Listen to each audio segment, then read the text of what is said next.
Mr. Squidward. Welcome to the night shift.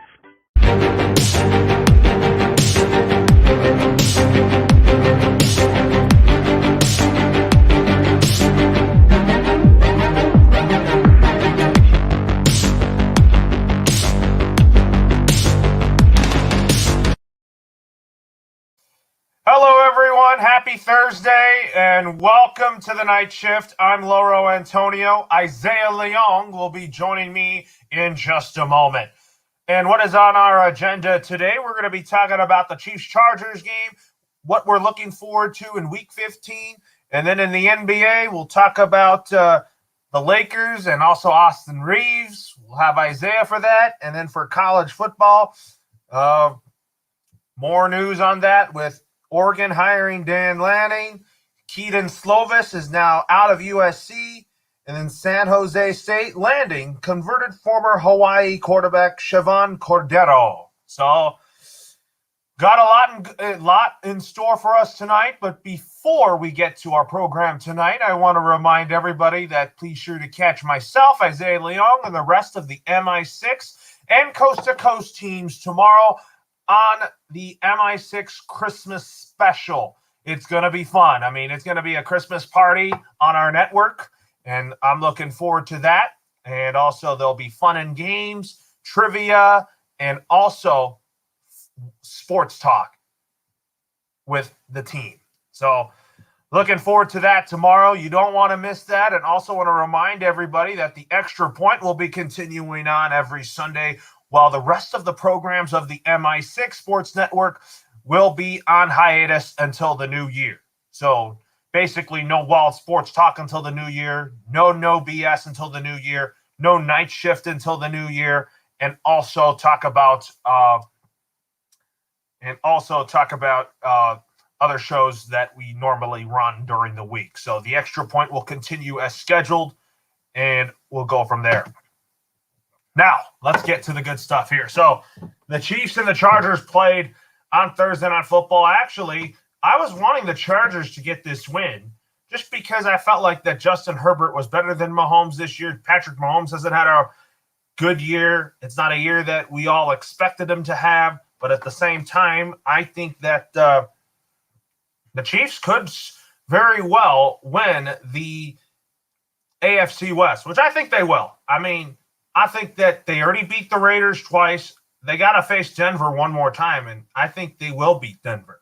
So that's kind of my take there, and I think that the Chiefs and the Chargers, I think it was a great game, but I thought that the Chargers would sweep the season series with the Chiefs, but these two teams for a second year in a row split the season series, which didn't shock me by all means. I mean, the Chargers won in KC, and then the Chiefs won it at SoFi.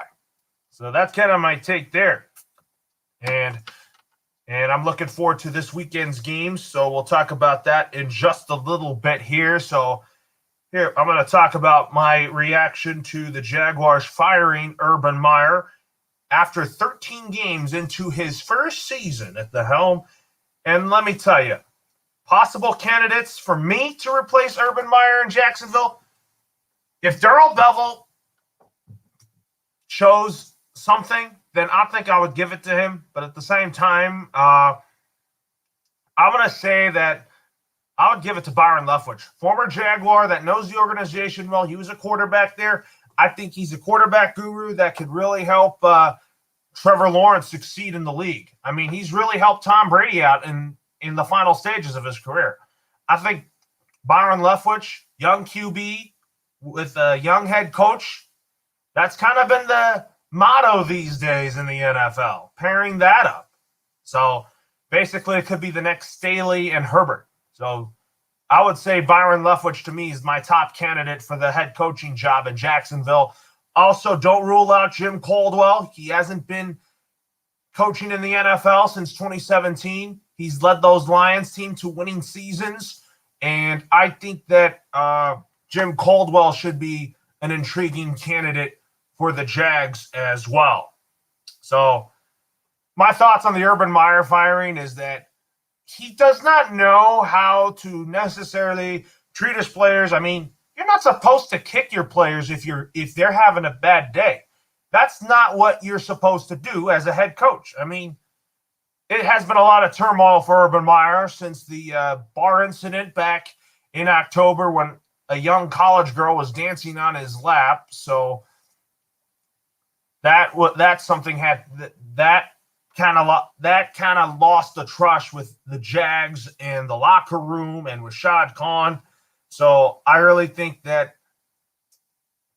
that's what had to do with it. He was supposed to be a guy that was going to turn around the Jags with his collegiate experience, but he is now by far one of the worst head coaches in the NFL with Nick Saban and also Steve Spurrier. I think Pete Carroll is pretty much the best one out of the people that have come into the NFL from college to the NFL. I mean, some college coaches don't necessarily pan out the way we want it to be, but we'll see. I mean, I think you got to go with Byron Leftwich as the head coach because, honestly, for me, Byron Leftwich is a guy that will definitely turn around the Jags and definitely help with the development of Trevor Lawrence. So the NFL right now has seen an alarming spike in COVID cases in the last few days. And do I think the 2021 season is in jeopardy? No, because there's a purpose for those protocols to be in place.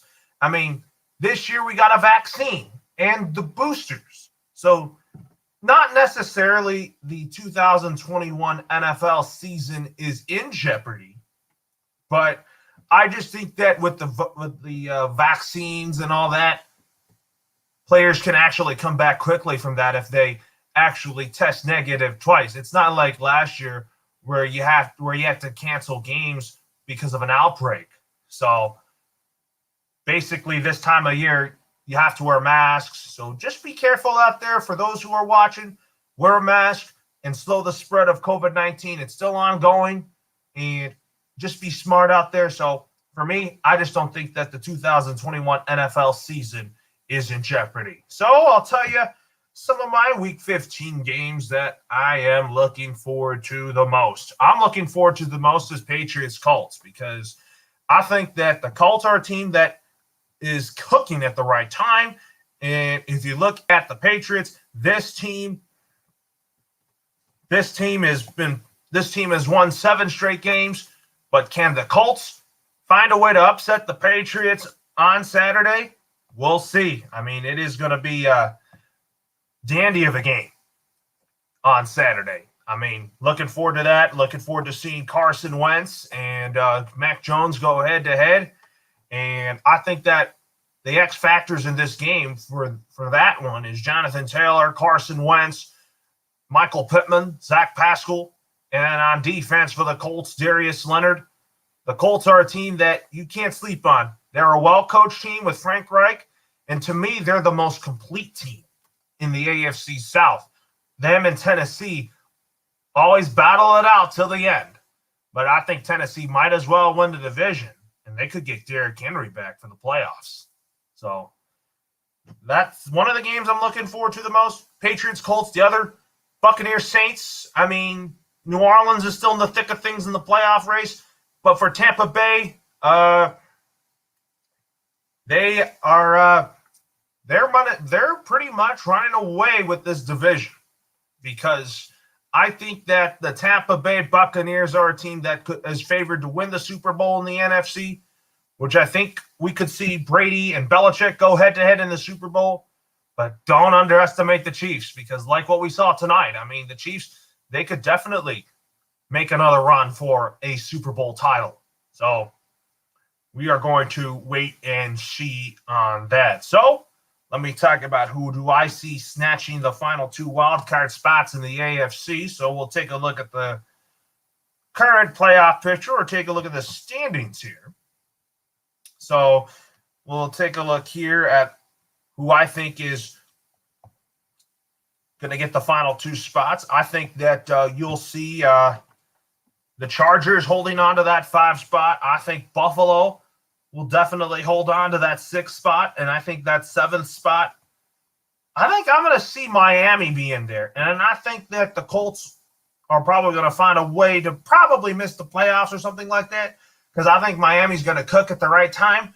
Or I think the Colts, wouldn't shock me if the Colts have the last spot again, or they could take the division crown, because I still think the Colts can find a way to put pressure on the Tennessee Titans. So that's what kind of my theory is, and we'll go from there.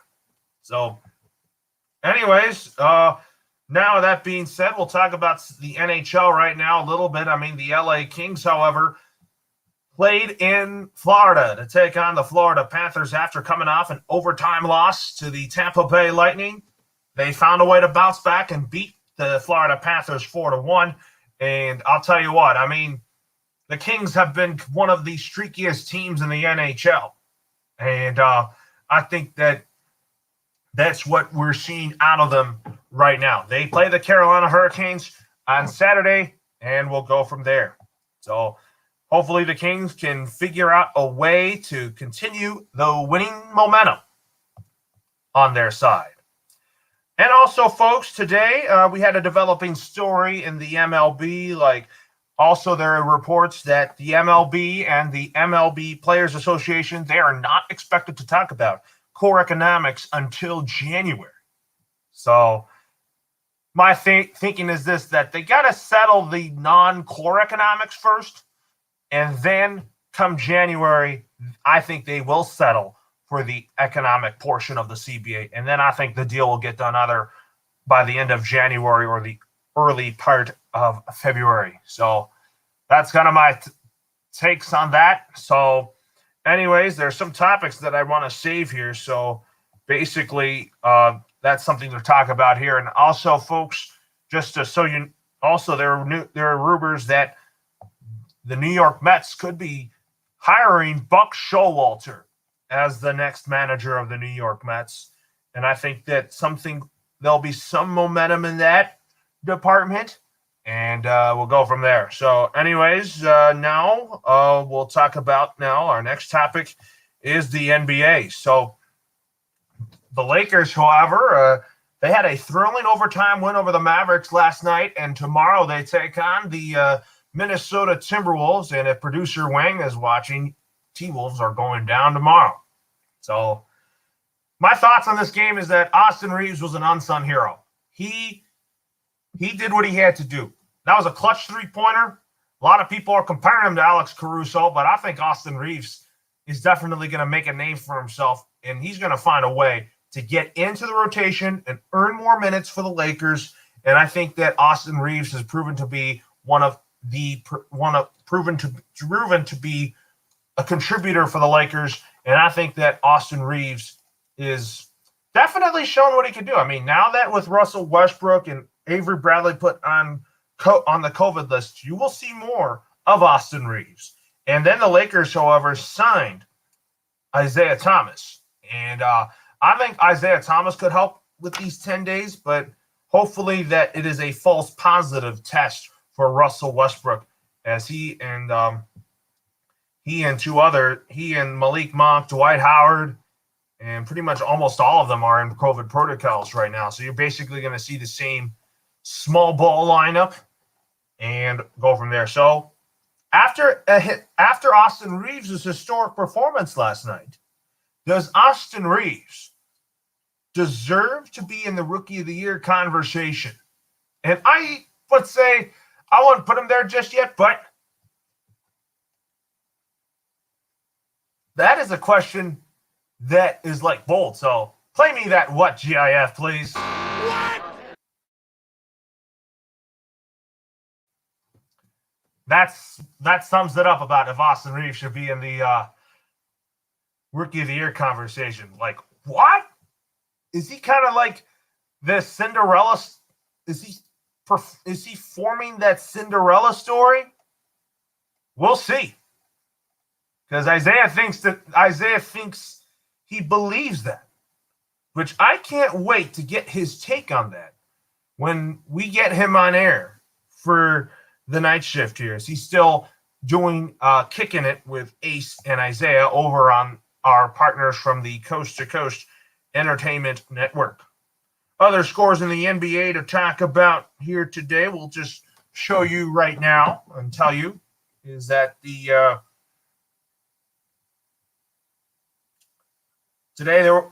the Suns beat the Wizards 118-98. And then the Bulls and Raptors game got postponed because of COVID issues. The Pistons lost to the Pacers 113-122. And then the Brooklyn Nets lost to beat the Philadelphia 76ers 114-105. So, talking about the Christmas Day games, I'm going to tell you which Christmas Day game I'm looking forward to the most. It's going to be Lakers-Nets. And I say that because I think that the Lakers, however,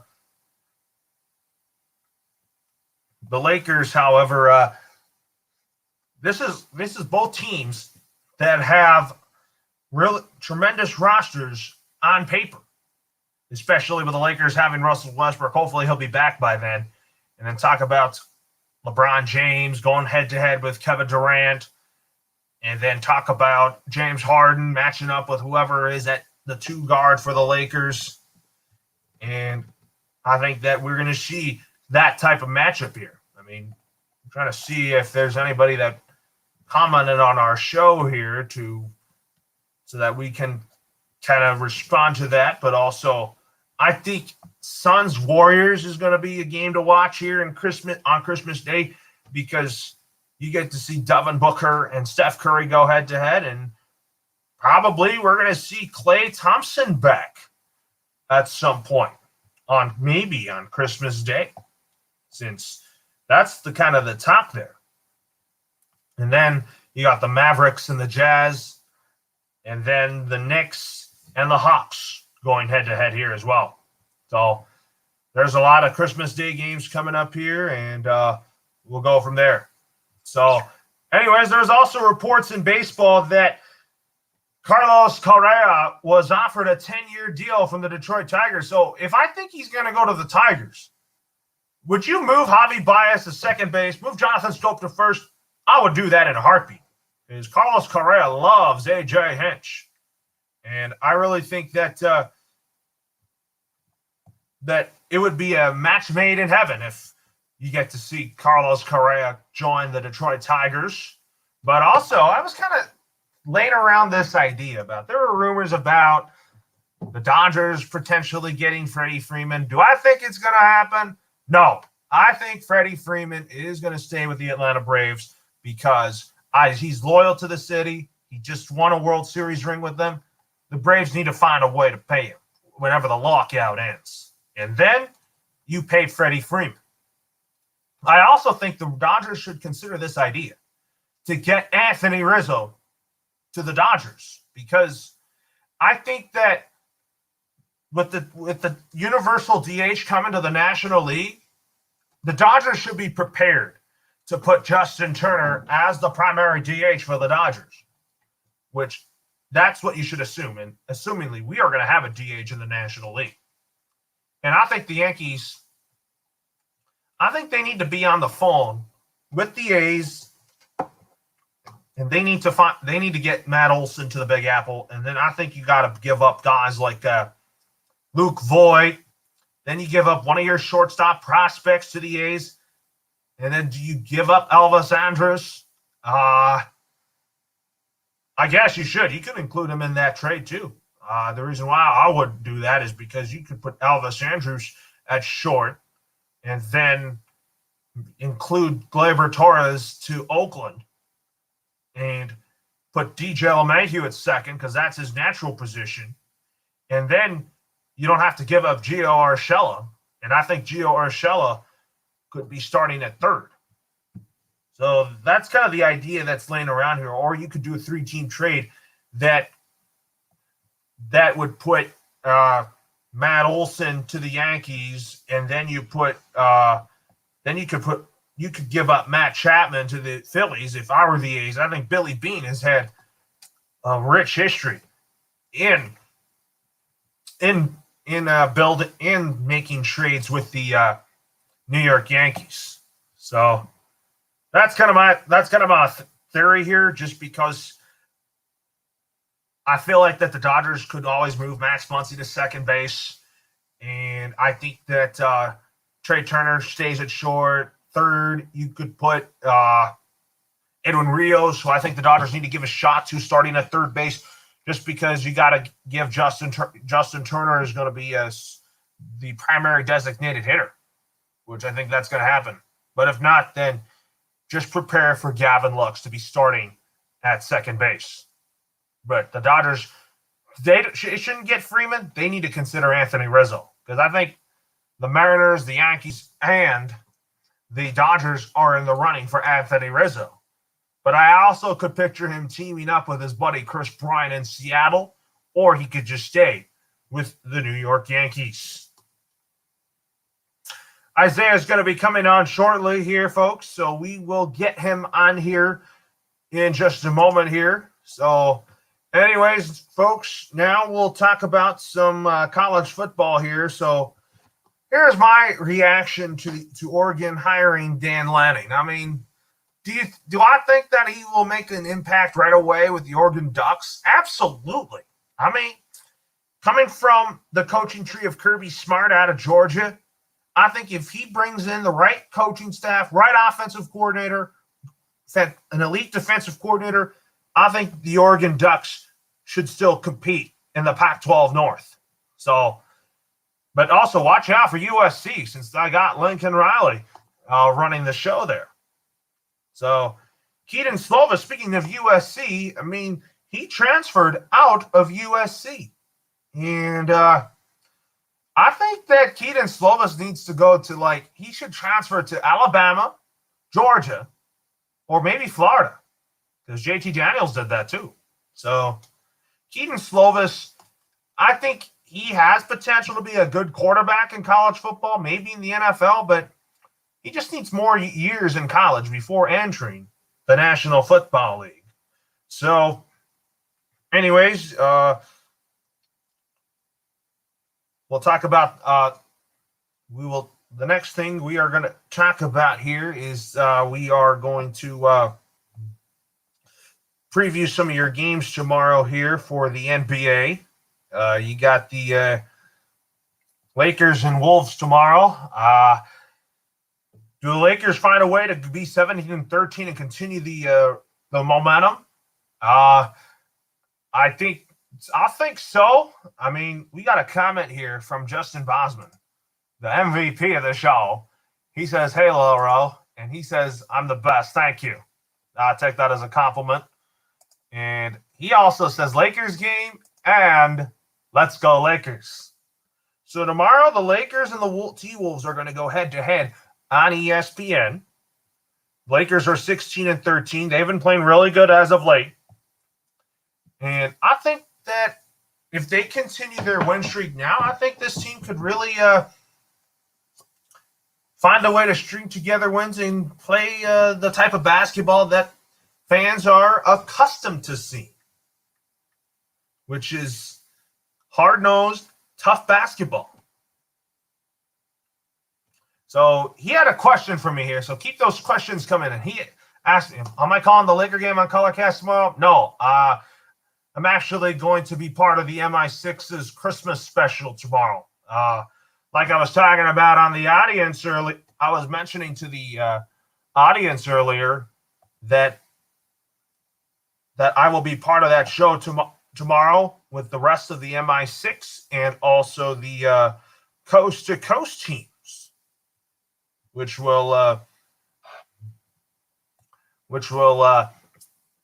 is something that we're going to be talking about here. So Isaiah is going to be joining us in 10 minutes, ladies and gentlemen. So we are going to be talking about stuff. We're going to be filling him in on what we have been talking about here. So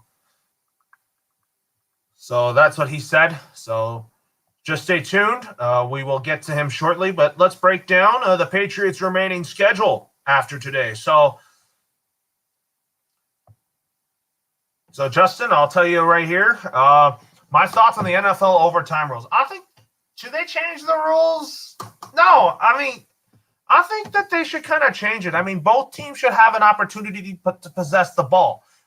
And also, it it could mean like the first team that possesses the ball that scores a touchdown doesn't necessarily the game could be over right away. I think that the team should have an opportunity to possess the ball and score, and then the next score would win the game. That's how I would do it. I wouldn't do the first team that has the football and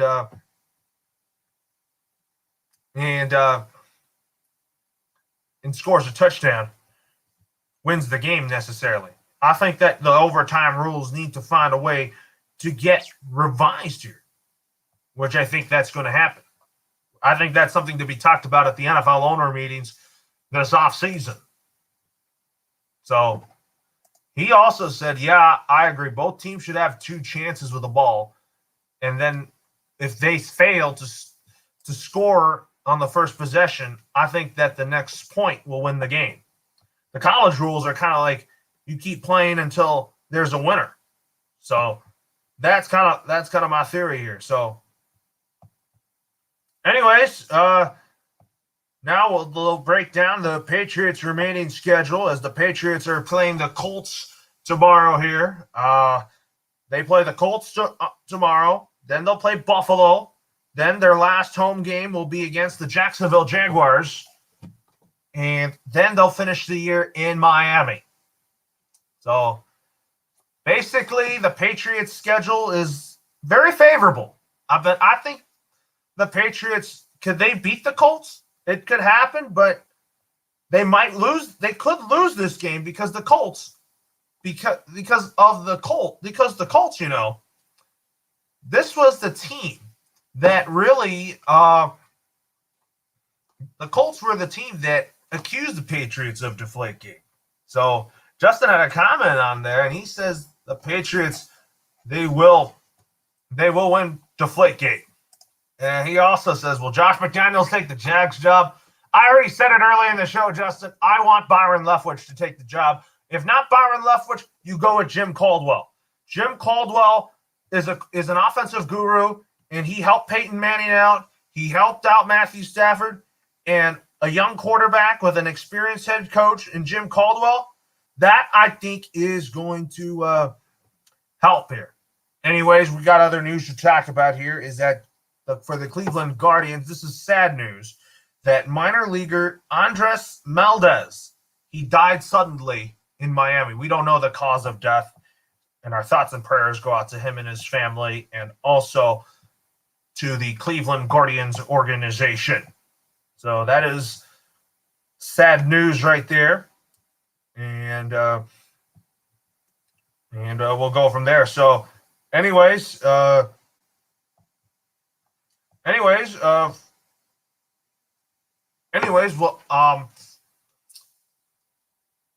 so Darrell Bevel will be coaching against the Texans in his first game as the Jaguars interim head coach. And I'm not ruling him out as potentially the next head coach of the Jacksonville Jaguars because, Darrell Bevel is a good offensive coordinator, but he has served as interim coach for 2 teams in the Detroit Lions and then in the Detroit Lions and then now the Jacksonville Jaguars. So Isaiah also says, Justin says Bevel will get his first win. So could the Colts find a way to win on Saturday? Hopefully not, but Patriots, one of these games, they're going to have to lose one of their games. But do I think the Jags will beat the Texans? I would have to give them the edge because I think Trevor Lawrence has struggled all year. And I feel like next year he'll be better in year 2 than he was in year 1. He has a lot of potential. I'll tell you that. So, anyways, Justin also said the Colts will not win. So, I totally agree with that. But the Patriots need to find the Patriots, however, they're going to have to lose somehow on the road. I think that if they lose one of their road games, if they lose either in Indy or if they lose in Miami, then I think that we'll see the I think the Patriots somehow, some way. I think they're going to find a way to win they're going to win the division somehow. I think they will. I think them in Patriots in first and the Bills in second.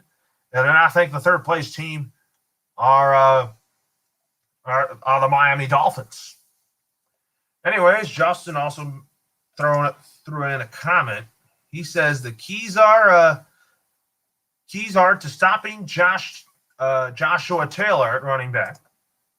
And then he says he could see them losing to Miami at the end of the season, like if the Patriots win this game in particular. And because the Patriots, they, however, don't play well in Miami because no excuse, but they just have trouble playing in the humidity. So, as the Patriots are a cold weather team, the Dolphins are a warm weather team. So, anyways, also talk about our thoughts and prayers with Donald Farham. He was horrifically knocked out of the game in a scary play in the end zone. A lot of fans were already on Joe Buck for saying that, but really, I think it's a concussion than it is he got knocked out of the wind. So that's what I was kind of thinking there, just because I think that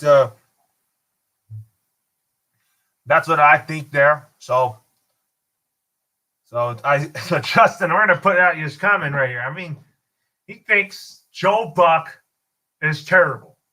I mean, he's always been biased. I mean, he's a guy he's a broadcaster that just doesn't like the Dodgers. I mean, he's really good. He's a good football announcer, but he's okay in baseball. And then I have no comment right here, Justin, about Michelle Tafoya being fired, because I think that Michelle Tafoya is probably going to be joining the Amazon Prime crew when Al Michaels and Chris Collinsworth transition from NBC to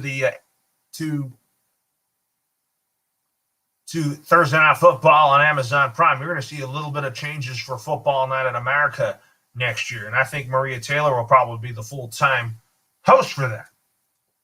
So that's kind of my thinking there, and we'll go from there. So Isaiah Leong will be joining us shortly. I mean, we can't wait to hear his takes. So another comment from Justin, the MVP of the show.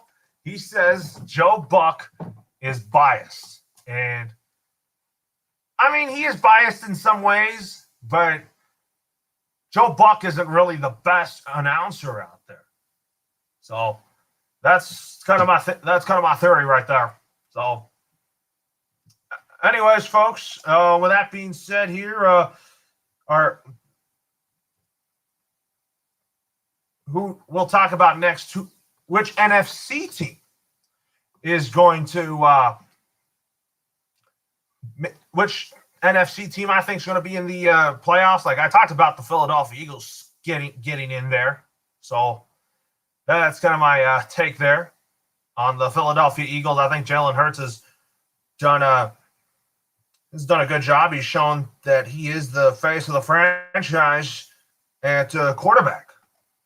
And Justin Bosman says NFC team, the Eagles, which I totally agree on that. So anyways, folks, hope everybody is doing great. I mean, Isaiah will be joining us shortly. I mean, he's got some really good takes here. So we're saving a couple of topics for him while we're waiting for him. We're also going to be talking about some transfers that are going to be going to San Jose State. I mean, talk about Kevon Cordero, formerly from the Hawaii Rainbow Warriors, will be going to San Jose State. So,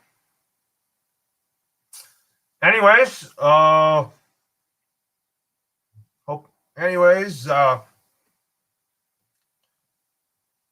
tell you. So Justin Bosman also said here, he said Jalen Hurts will take them to the playoffs. Do I think that's going to happen? I think so. I mean, I think that Jalen Hurts is definitely the quarterback of the future for the Philadelphia Eagles. And then he also wants to know thoughts on Jackson State's huge signing day. I mean, that's where Deion Sanders is coaching, so I don't know. I don't have any thoughts on that just because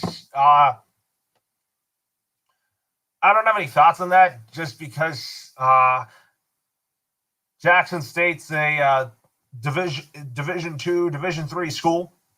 So that's kind of my theory right there. So anyways, when we talk about the mock draft here, I'm going to say here that I think that the Lions need to keep their eyes out on Cade Hutchinson from Michigan.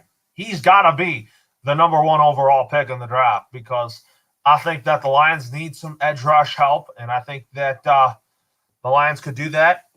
Justin, you've mentioned that maybe Kenny Pickett could be the number 1 pick in the draft to the Lions, but I think that Kenny Pickett will probably be going to the Pittsburgh Steelers as the successor to Ben Roethlisberger. So that's kind of my thinking here. So he wants to know, why is Kenny Pickett skipping a bowl game? And it's to train for the NFL draft. And I think that's one of the reasons why he's skipping this draft.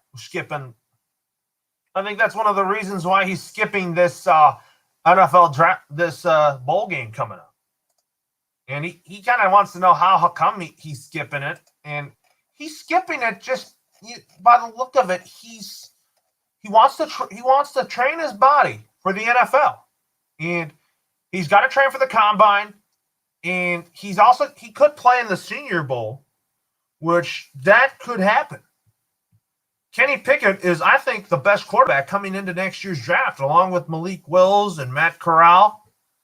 And I feel like that there's some teams for me that I think that we could see where Matt Corral goes and where Malik Willis goes. Because Malik Willis could be that next Carson Wentz. I could see him going to Detroit. I mean, he could fit Dan Campbell's offense with Anthony Lynn, who runs a run-heavy type offense, which definitely could happen here.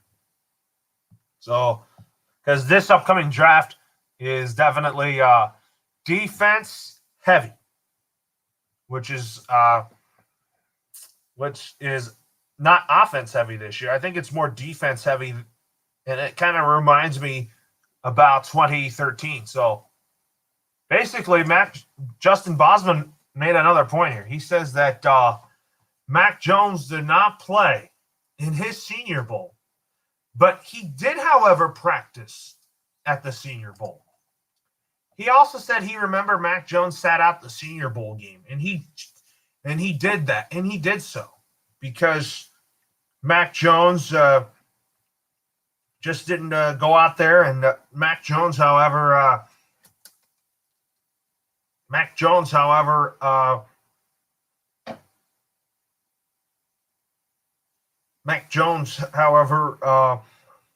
just didn't play, but he is right now in consideration for the Rookie of the Year award, which I kind of predicted here when I was thinking like he's going to be the Patriots' day one starter, which he was against the Miami Dolphins. And I think that's kind of and I think that's where we're going with this. So, anyways, is Russell Wilson out of Seattle?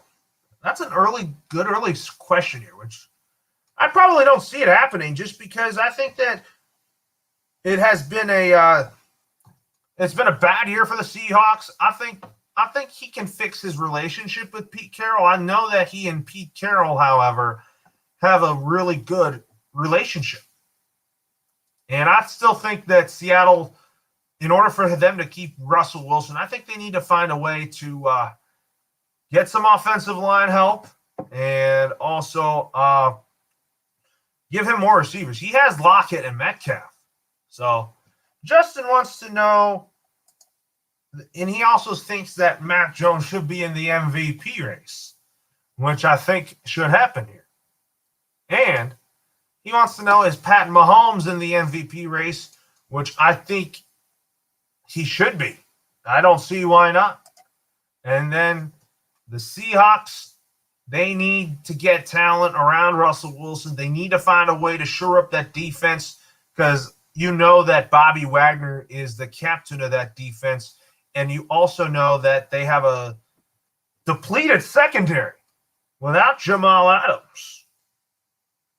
So that's kind of my take there. So also before Isaiah gets on, before we bring him on here, I want to remind everybody that tomorrow is the MI6 Christmas special, and all that. I mean, be sure to tune in. So we want to welcome Isaiah Leung to the broadcast. What's up? Just in time, man. Just in time. Yeah, I was just answering some comments and all that. So we're going to start with your take on Thursday Night Football. So the Chiefs, however, this was a big win for the Chiefs. I wanted the Chargers to win this game because I was thinking, like, Patrick Mahomes has not looked good this year. The defense of the Chiefs has played well, but in order for Kansas City to win this game, their offense had to pick it up. Was this a big win for the Chiefs? Well, Laura, I'll defer to you on this game because, to be honest, I didn't really even watch this game until like a couple of plays. That's it, because I was at the airport all day. I was getting back home, so I only looked at the scores, so I can't really give you all that much analysis about it. But I heard it was a very exciting game, and I heard that the Chargers had a chance to put it away, but they didn't, and then the Chiefs came back to win. But to be honest, it was a big win for the Chiefs. It was a huge loss for the Chargers because I think if the Chargers won this game, I think the Chargers would have tied the Chiefs for the division, and they would have had a one game, or they would have, owned the tiebreaker. So it was basically a 1-game lead over the Kansas City Chiefs. So this was a huge, huge loss for them. Plus, they were at home. It was a missed opportunity, and now you're 2 games back. Plus the Chiefs own the tiebreaker, so that's like 3 games with 4 games to go or 3 games left. The division is pretty much out of reach at this point. So it was a big-time blow and a big-time loss for the Los Angeles Chargers. It sure is, but also I talked about earlier on the show that about my reaction about Urban Meyer being fired, and I was like, he has lost the trust in the Jags, lost trust in the locker room ever since that bar incident back in October. I think he's really lost the trust in the front office and into the players, don't you think? Well, my thoughts on the Urban Meyer firing was shocking. And here's why. It's not because I didn't think Urban Meyer should have been fired. I thought he should have been fired for what he did. But I didn't think that Jaguars owner Shad Khan would have the guts to pull the plug. Because when you look at when he first hired Urban Meyer, he was so happy, Laurel, that he hired and landed Urban Meyer to be his head coach. It was like when Mark Davis finally landed John Gruden and got his dream of John Gruden coaching the Raiders. That was Shad Khan's dream. So I was very shocked that Shad Khan actually had the guts to do it, to pull the plug on it, because he celebrated this hire like he won the Super Bowl. So that's why I was like so shocked that he actually managed to pull the plug on this hire and admit that he was wrong. I thought he wasn't going to do it because his ego wasn't going to let him do it. And I thought that Urban Meyer was guaranteed at least 2 more years, no matter what he did, because Jaguars owner Shad Khan always fires coaches way too late and always waits too long to fire them. Plus, this was his dream. This was his ultimate dream of wanting Urban Meyer, his long dream of wanting Urban Meyer to be the head coach of the Jaguars. I did not think that he was going to pull the plug, but it's good for him that he did, and now Trevor Lawrence is actually saved. Yes, Trevor Lawrence is actually saved. So when I talked about earlier on the show who I think should be the next head coach, my favorite to be the head coach of the Jags is Byron Leftwich over Jim Caldwell. I think Jim Caldwell should be in consideration, but I just like Byron Leftwich because I think Byron Leftwich knows the Jags very well from his playing days, and I think that from him being a former quarterback, he really could help develop Trevor Lawrence into an elite quarterback. I like that option that you threw out about Byron Leftwich coaching the Jaguars. And I think it makes sense because, he did play for Jacksonville and starred for them for a long time. But here's another option. Doug Peterson, the former head coach of the Philadelphia Eagles. I think he would be a great fit for them too, because I think what the Jaguars need is they need an experienced NFL head coach. No more, college head coaches, no more first-time offensive coordinator hires. Get a guy that's experienced, that knows what it takes to be a head coach in the NFL, and that has experience calling plays and running an offense and developing a young quarterback. And Doug Peterson checks all the boxes. He developed Carson Wentz. He put him in position to succeed. Plus, I know it didn't end well for him there in Philadelphia, but I still think he's a really good offensive coach. He won the Super Bowl. He's a great offensive play caller and game planner. I think he would be a great fit for the Jacksonville Jaguars, and I think that Shad Khan should hire him, though I don't know if he would, because, Laurel, Shad Khan. He's a guy that wants to swing for the fences every single time he gets a coaching hire. I mean, he hired Doug Marrone out of college, I believe, and then he went and hired Urban Meyer. So if he sticks by the college record, is he going to try to get David Shaw from Stanford or Dabo Sweeney from Clemson? He's going to try to get those guys because he wants to sell tickets. That's what he always wants to do when he looks for a head coach. It's never about, putting his players in the best position to succeed. It's about selling tickets. That's what Shad Khan always does, and that's like something stupid, which I don't think any owner should do, which is hire a coach just to get them, just to get the big name to sell tickets. So I don't know if he's going to hire Doug Peterson. I think Doug Peterson would be like a big name that fans would draw to because he won a Super Bowl, and he's a great, play caller, great game planner, great play designer. And I think he would be a great fit, but I don't know. I think Shad Khan, he might want to try the college route again. He might not. I think that Peterson would be a good choice just because I think that Doug Peterson will really help Trevor Lawrence become an elite quarterback in the NFL. I think so too, but once again, it's Shad Khan. I mean, he's kind of like Mark Davis. You never know with these guys what they're going to do. I mean, these two guys, I heard the other day, Lowell, that Mark Davis is actively courting Dabo Sweeney. And I was thinking in my mind, like, why? Dabo Sweeney, no offense to him, he would be a terrible NFL coach because he's like Urban Meyer. He doesn't call plays. He doesn't, game plan and stuff like that. He's a recruiter. That would be a terrible hire for the Raiders. And, Shad Khan, I don't know. I have a feeling that he's going to try to take a swing for the fences to try to land a big name to try to sell tickets instead of what it's doing the best for the team. Shad Khan is by far one of the worst owners in the NFL, that's for sure. So I talked about that the NFL was seeing an alarming case of COVID cases these last few days, and I talked about that I don't think it's going to jeopardize the 2021 season because this year is different than last year because I talked about that there are vaccines now, there are boosters. And I think that even if those players test positive, they can come back sooner rather than later if they test negative twice. So I don't think that 2021 NFL season is in jeopardy. I don't think it's in jeopardy, but I could see a pause in the season, like a 1-week pause to get everybody to recover and to try to put more stricter protocols in place to try to stop this virus from spreading. Because when I think of what's going on right now, Laurel, did you know that we had 80 players in the last 2 days test positive for COVID? 80, not 18. 80 players tested positive. And today we had like a bunch more as well. So I think it's like 100 in the last 3 days. So that's a lot of positive cases. And like Justin said, yeah, definitely, guys, get your COVID booster shots. Definitely go get your COVID booster shots. We really, really recommend them. But I don't know. I think the NFL, they need to do something fast, Laurel. They have to do something fast because if they don't, this is going to start getting way out of control. And soon, who knows, you might see 400 guys test positive in a single day, and you don't want that in the NFL. So I think the NFL, and I said this earlier, I think the NFL, what they need to do is get back to the strict 2020 protocols that was in place. And that means mask on the sidelines, coaches wearing masks even though they're vaccinated, and also daily testing whenever you enter the building, no matter if you're vaccinated or not, daily testing for everybody involved. That's a good idea, but I don't see a 1 week pause in the season because I think that if sometimes teams can cancel practices so that they can have virtual meetings, which I think has really worked out. It has, but I also could see, I think we're in line to honestly see more postponements in the future. Probably not cancellations, because I think the NFL definitely wants the games to go on, but this is the thing.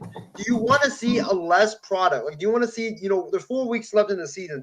This is the most critical point of the season where you have teams, jostling for playoff position.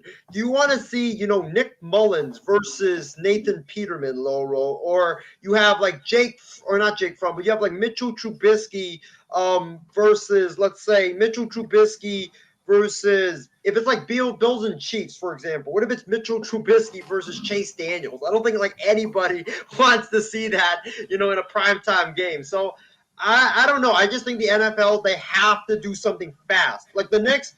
The next week, the next few days is going to be very crucial for the NFL. I think so too. But anyways, now on to the good stuff. So when we talk about some Week 15 games, I talked about Patriots, Colts, Bucks, and Saints. That's kind of the games I'm looking forward to the most. So those are my two here. What about you? Well, I'm looking at the games right now, the Week 15 games in the NFL. There's a lot of great games this week on tap in Week 15 in the NFL. I mean, look at, let's start with let's start with the Saturday games. Laurel, you know me. I am definitely going to be tuning into Raiders and Browns, even though the Browns have so many backups, and the Raiders probably have a bunch of backups too, because, and like Justin mentioned, I get to bring this back out on Saturday night. I get to bring this back out because my guy Nick Mullins is starting for the Cleveland Browns, so I'll definitely be tuning in and rooting for him in that football game, and I hope that he has great success against the Raiders. So that's a game of intrigue for me. Patriots, Colts, your Patriots versus the Colts. Colts are a very hot team, and, they are in the chase for the wild card right now, and your Patriots are in the chase for the AFC East title. So that's going to be a huge game. And then you look at the Sunday games, I think Bengals and Broncos, that is the game that really has me intrigued, because when you look at this game, these two teams are battling for the 6 and 7 spots in the AFC. And I think whoever wins this game is going to be in a very favorable spot, while the other team that loses, yikes, your season is on the brink. So that game really intrigues me. And then Niners and Falcons, I'll be there at Levi Stadium working that game. It's going to be fun. But it's going to be, Matt Ryan versus Kyle Shanahan versus former team, and Niners and Falcons, this is a battle for the wild card. So it's going to be a great game as well. Looking forward to that one. Oh, I'm looking forward to that one too. But I kind of talked about who do I see in the final 2 wild card spots out of the Broncos, Chargers, Bengals, Steelers, Browns, Colts, and Raiders. I think number 5 will be the Chargers. I think the 6th seed will be the Bills. And I think the 7th seed will be the Miami Dolphins. And then I think that the AFC North will be between the Ravens and the Bengals. Right. Can you repeat the teams that are battling for the final wild cards, Laurel? Yes, it's the Broncos, the Chargers, the Bengals, the Steelers, the Browns, the Colts, and the Raiders. I feel like the Miami Dolphins are going to sneak up on them. Well, I think the Raiders are out because the Raiders have lost 2 or 3 in a row, and they are just in a downfall. I think they're done. And there's already reports that Mark Davis is trying to court Dabble Sweeney to be the next head coach of the Raiders, which I think is silly. But when I look at this, Raiders are out. Colts, I could see. Bengals, I don't know, because their defense is not that good. Their offensive line sucks. So that's, a main concern for me. Plus, they're inconsistent and they're young, and I think they're learning how to win right now. For me, I'm going to go bold on this, Laurel. I'm actually going to go with, this is very tough because there's a lot of good teams. I'm going to go with the Chargers, and then believe it or not, I'm going to go with Denver as my 7th spot, because I think when you look at Denver, they are inconsistent, but their defense has played really good the last couple of weeks. And if their offense can just give them a little bit, I think that they will be good to go in the 7th spot. But that's going to come down to the final week of the season for sure. But I'm going to go with the Chargers in the 6th spot and then the Broncos in the 7th. All I can say is, buckle up, folks. It's going to be a great finish to the season. yeah, I mean, why would you put Denver up there? I mean, I don't think they're going to be up there. I think Tua's better than Teddy Bridgewater. That's why I think the Dolphins are going to climb up. I think they're playing good football right now. I think they're going to beat the Jets. I think their schedule's very easy. I think they'll beat the Tennessee Titans. I think they're playing good football at the right time, and I think they're going to make the playoffs. They are playing good football, but here's why I'm picking the Broncos, because you know what happened last week with the passing of Demaryius Thomas. And you know, when something like that happens, the team always rallies from it. So I think that, that's going to help push Denver to try to make a playoff spot, try to get in just for Demaryius Thomas. And I think that's, when that happens, it's very, very powerful. It is very powerful, but I was previewing the Lakers-Wolves game. We'll talk about that in just a little bit here. So I was watching that Lakers and Mavs game. What a game that was. Tell you, like, Austin Reeves, I mean, from what I've seen, he is definitely in consideration to get more minutes. The Lakers need to find a way to get him in there when everybody's fully healthy and when everybody comes back from the COVID protocol list. So Austin Reeves has stepped up nicely now with Westbrook going to be out tomorrow. You could see Austin Reeves in the starting lineup tomorrow. Well, Laurel, I have a sister that lives in L.A. area in your hometown. And, I live in the Bay Area, so I couldn't get the Los Angeles Times. And I told her today when she was coming up to please get me the Los Angeles Times because I needed that sports section to post on my wall because, on this show, we've been talking about the Lakers for a long, long time. And one of the biggest things that I've been saying is that Austin Reeves is the real deal. Watch out for this kid. He's the real deal, and he should be getting more minutes than Frank Vogel is getting him. And last night he validated me. And I got this cover right here, Laurel, the sports page with Austin Reeves' game winner. This kid, he was robbed by his teammates there. Yeah. Like you see right here, he's getting robbed by his teammates. He's right there, right in the middle. But what a special moment for the kid. What a special moment. Everybody in Laker Nation knew who he was. Lowell, you knew who he was before last night. I knew who he was. And we knew how, special this kid was. And now the rest of the nation knows who this kid is. And it's a great thing that they know who this kid is. He's a sniper from 3. I kind of think of him as Kyle Korver in terms of shooting the 3 ball. And he's like Kyle Korver mixed in with Alex Caruso on defense. He's really good on defense. I mean, he's really surprisingly good for a rookie because you never expect a rookie to be this good on defense. Plus, when he gets the ball and he's open, he can shoot the 3, he'll knock it down. But I'll say this kid has the it factor. That's what he does. He does the little things that, you need to win. Like when someone is shooting a free throw and the ball is bouncing up in the air, he taps it right to Dwight Howard. It doesn't go notice in the box score, but that's what you need to win. That extra tap, helped the Lakers get another possession. So he's got the it factor, and I really hope that Frank Vogel gives him more minutes, and he's tremendous, man. And I've been advocating for him to maybe not being in the starting lineup because you have Westbrook, you have LeBron, you have AD. You have, either Jordan or Howard as your center, and then you have Avery Bradley. But I think Austin Reeves should be at least playing like 28 minutes a night. He should be playing like 28 minutes a night. But after his historic performance last night, I was kind of saying hold off on Austin Reeves being Rookie of the Year. You got Jalen Green that's having a phenomenal year with the Houston Rockets. Kate Cunningham's getting there, but right now, my favorite for the NBA Rookie of the Year award, it has to go to Jalen Green of the Houston Rockets. Well, I think Jalen Green is the front runner for it, but I do think that Austin Reeves deserves some consideration. I think he deserves to be in the mix. I don't know if he deserves to get the award right now because I think there's rookies that are better. But this kid was an undrafted free agent. He worked his butt off to get to the Lakers. He barely made the roster, and now he's making a big impact on a championship contending team. So it's really remarkable how far he's come. He's not averaging that many points, but he's giving you great defense. He's giving you, great energy off the bench, and he's giving you great rebounding and assists as well. So I know a lot of people, when they look at these awards, they always look at points.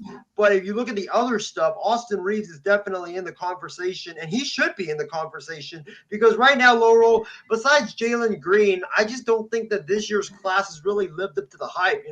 Suggs is injured.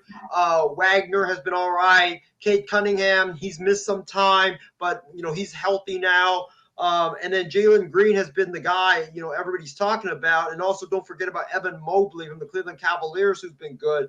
But when you look at Reeves, he's playing like the second most minutes out of any rookie in the NBA, and he's not even starting. So that's really what is remarkable about this. So, and also Josh Giddey. Thank you, Justin. Josh Giddey as well is another guy that is in the mix, but Reeves absolutely deserves to be in the conversation. I don't know if he'll get it. I don't think he will get it, but he deserves to be in the conversation for sure. He definitely deserves that. I think he does. So, anyways, with that being said here, also, Trae Young is an engaged man. So, I have to show you this picture on here. He already's an engaged man. I'll tell you that. Trae Young, he's an awesome. So, anyways, what's your thoughts on the Lakers bringing back Isaiah Thomas? I think it was a necessary move because everybody on the team has COVID right now. So we could be looking at tomorrow missing Malik Monk, missing Avery Bradley, missing Westbrook, missing Dwight Howard, missing Laurel. I feel like I'm forgetting a couple more names, but at least 6 players. THT's on COVID protocol. Yep, THT has COVID. Trevor Ariza is still coming back from injury. Kendrick Nunn hasn't played all year; he's still coming back. So you need more. You need more people in the lineup, and it'll help the Lakers because I think right now, even though we love Austin Reeves, I mean this show, The Night Shift, has been like talking about Austin Reeves before everybody knew who Austin Reeves was and before he hit that game-winning shot last night. We've been praising the heck out of Austin Reeves dating back to when he made his debut, but Austin Reeves, Laurel, can't play 45 minutes. He can't play, all those minutes because the Lakers have nobody. So you definitely need to get bodies in. And, I think, he could be in the mix. Maybe I'll take Kent Bazemore's spot as a backup for the Lakers and give you some burst off the bench. I could really see it. Kent Bazemore doesn't deserve to be in the rotation. I mean, he's not a guy that's going to score. He's just not that great of a player. He might not even be with the Lakers anymore because Reeves took his spot. And now, like Avery Bradley, you have Wayne Ellington, you have Reeves, you have Nunn coming back, you have Ariza coming back. I don't even see Bazemore lasting with the Lakers past January. I think he will be gone sometime in January and released. And he won't be playing that much. And I think Rondo also could be a guy that you probably would release. Though I don't know if he would be because the Lakers really like how he mentors the other players. Yeah, they're going to need Rondo for that for sure. But also next Saturday, we got Christmas Day games for you to talk about. We'll kind of discuss of this today and also tomorrow on our Christmas special on the MI6 Sports Network. But one game that I'm excited about next Saturday is Lakers and the Nets. I am definitely excited for this game because, everybody was talking about so much trash about how the Lakers suck at the beginning of the season and this and that. Well, the Lakers are actually getting hot, and the Brooklyn Nets are getting hot as well. So you could potentially see two teams red hot going in to face each other, though. Laurel, I really hope and pray that all the Lakers players that have COVID right now come back for that game, because they have to come back to that game. Yeah, exactly. Like, it's Russell, because when we first saw this matchup get released, like, everybody was like licking their lips and saying, man, Russell Westbrook, LeBron, AD versus Kevin Durant, James Harden, and Kyrie. Well, we could see, it being only LeBron and AD versus Harden and Durant, and nobody wants to see that. So everybody wants to see the full matchup between the two big threes, and I really hope everybody comes back healthy and in time for that game. Yeah, absolutely. But also some baseball news to talk about. The Mets, however, are interviewing Buck Showalter sometime tomorrow. Do you think it's a foregone conclusion that he's going to be the next manager of the New York Mets? I don't know, because it's Steve Cohen. Steve Cohen always somehow finds a way to mess it all up. I don't understand this guy. I think that, he should hire Buck Showalter. That's the guy that I want, and I think you want, Loro. But I don't know. I have a bad feeling he's going to want to hire a puppet, because Steve Cohen, he wants to be the guy to run everything, and he wants to be the guy to everybody praises and stuff like that. So I have a feeling he might go and hire like Matt Cortaro or Joe Espada, like a puppet to control. I don't think he should hire an inexperienced manager. If he does, oh my God. Like, I also talked about some guys after the lockout who I think is going to go where. Could you see Anthony Rizzo potentially joining the Dodgers? I could, because the Dodgers lost like so many people. Scherzer's gone, Seager's gone, Taylor's back. We don't know about Kershaw, but they lost like so many people, and they need like more power and punch in that lineup. So I could see it, and I don't. Also, I'll throw you out another bold idea. How about Freddie Freeman? The Dodgers were in talks with him like a couple weeks ago before the lockout happened. They were in talks to get Freddie Freeman. Like, they were talking to him about a contract, and he's frustrated with the Braves for not offering him a bigger contract. So, I mean, could we see Freddie Freeman in the Dodgers uniform? It's possible, but I don't see it happening, because I think Freddie Freeman should remain a Brave. I don't think he's going to leave Atlanta. I think the city of Atlanta would riot if Freddie Freeman leaves. There's no way in the world that he's going to leave the Braves, in my opinion. I still think that Freddie Freeman will remain a Brave. I just don't see him in a Dodger uniform, which, yeah, I know he's from SoCal. I think that Freddie Freeman will remain a Brave. I think that the Braves are onto something. I just think that I don't picture a Braves team without Freddie Freeman. Yeah, Freddie Freeman is really like the leader of this team. Yep. You're going to get Acuna back. I think the Braves going to keep Eddie Rosario too, and also with our Marcell Ozuna coming back. I still think the Braves are still going to be in the mix to compete in the NL East.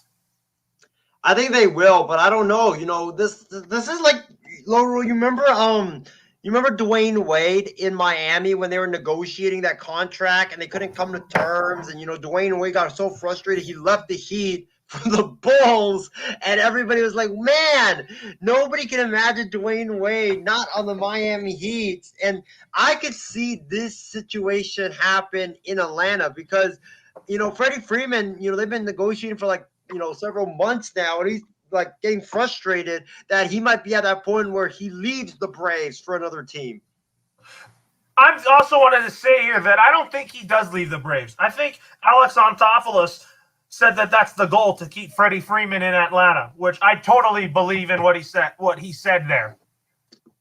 Well, I mean, he should stay with the Braves, but I'm just saying, like, if the talks don't work out, he doesn't get what he wants, and like the Dodgers get him a contract that he really wants, and if he has to choose, I would not be shocked if he takes LA's deal, because I mean, I know he's a lifelong Brave, but you know how these contract negotiations go, Laurel. They sometimes get ugly.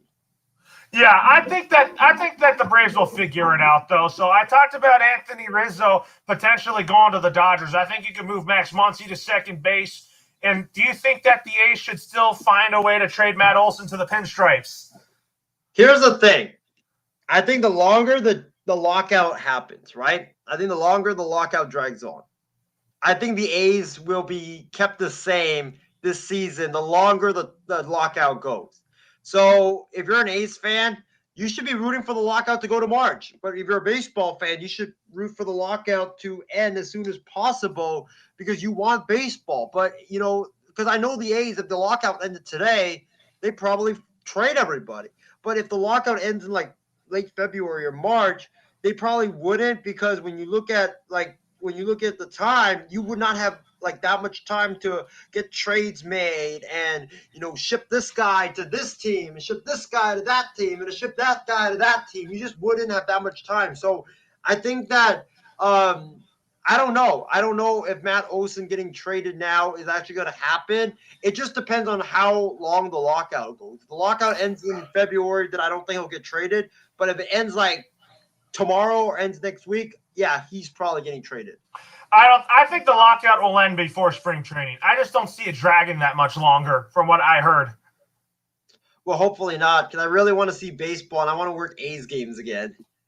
Yeah, absolutely. So anyways, now on to college football. So talk about Oregon hiring Dan Lanning. Do you think that this is a similar situation that he's in a first-year head coach, like how Kirby Smart was? I don't like this hire. I don't like this hire at all. I think they should have gotten Chip Kelly because I think at Oregon, well, you know what Oregon is known for? They're known for offense. They're known for speed, and they're known for, up-tempo offense and no huddle and all that stuff. And Dan Lanning is a defensive coach, and he does the opposite of what Oregon is used to. And he's not even from the West, and everybody's could be like, Isaiah, why are you saying that, it's not a good fit because, he's not from the West. Who cares if he's not from the West? Well, here's the thing. It does matter because recruiting matters in college football. You cannot have a guy that doesn't know the West Coast try to recruit the West Coast kids, and you have Lincoln Riley and all these other coaches in the West Coast like Chip Kelly, who knows them, have made relationships with the other high school coaches in the West Coast. They know them. They will most likely go to UCLA or USC or even Cal before looking at Dan Lanning. Dan Lanning only knows players from like the East Coast or like Georgia or Florida around there. He's a great defensive coach, don't get me wrong, but I just don't like the fit. I think that if he had gone to anywhere else like Mississippi State or Florida or anything like that, I think he would do really well. But it's just weird, man. It's really weird for a guy that's not from the West Coast to go to the West Coast to become, the Oregon Ducks head coach, and he has no ties to this area when it comes to recruiting. We'll see how that works out. The Pac-12 North is going to be wide open next year, that's for sure. So, anyways, Keaton Slovis transferred out of USC. Where do you think he's going to transfer to? I don't know, actually. I really don't know. I think that well, I'm not surprised that he transferred from USC because, Laurel, I think you and I have been talking for several weeks that Jackson Dart is the guy now in USC. It's not Keaton Slovis anymore. So I think, but Keaton Slovis saw that, he wasn't going to start or he wasn't even going to play that much at USC if he did, in fact, stayed at USC. But Christie brings up Ohio State. No, for me, I don't see it because they have C.J. Stroud. So he wouldn't start there. I think when you look at it, I could see Oregon being in the mix because he knows Oregon. He wants to go somewhere where he could start. Anthony Brown, I think, is a senior, so he'll be out of there. So Keaton Slovis could start there at Oregon. Michigan, yes. Keaton Slovis, Laurel, has a cousin that went to the University of Michigan. He has deep Michigan roots, and Jim Harbaugh recruited him heavily when he was in high school. So watch out for Michigan. I think Cade McNamara is he's probably going to be gone after this year. So Keaton Slovis has like a clear path to the starting spot at Michigan. And what a better place to with Harbaugh in the Big Ten where you get national TV on you, the spotlight on you, and you get to rebuild your value. And Laurel, I think that, correct me, or if you agree with me or not, but I think if he goes to Michigan, I think he has a better chance of becoming, that top pick if he does do well at Michigan. Oh, of course. Absolutely. I mean, yeah, it's better than Hawaii. You're like, 'cause even if you ball out in Hawaii, you're still not going to, get the recognition you deserve. and then also talk about San Jose State lands coveted former Hawaii quarterback, Chavan Cordero. How do you think, you're from the Bay Area, you watch San Jose State football. Do you think that could happen? Loro, I was already thinking seriously about getting season tickets next year to San Jose State football games because I really enjoyed my experience at my first game that I went to on Thanksgiving.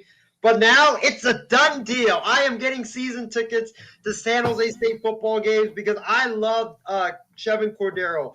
This kid, he grew up in Hawaii, grew up in my hometown, and also he was dreaming of playing for the Rainbow Warriors, and he did play for the Rainbow Warriors, and he was actually if I'm not mistaken, Tua Tagovailoa's backup when he was a freshman. So he's a really talented quarterback. He's got a great arm. He's even more dynamic with his legs as well. And I think San Jose State is getting one hell of a quarterback. And I do not be surprised, Loro, next year if the Spartans are in contention for the Mountain West Championship. Yeah, the San Jose State Spartans definitely are going to be in contention for the Mountain West. I mean, I think that from what you told me, he's pretty talented. He's very talented. Yeah, and Laurel, you know this too, that even like if you have like a program that's not very good, if you have a great quarterback on your program, it changes everything. It could just change it like this. It can. But anyways, folks, with that being said, it's been a really good show. We're going to get to some final thoughts and announcements.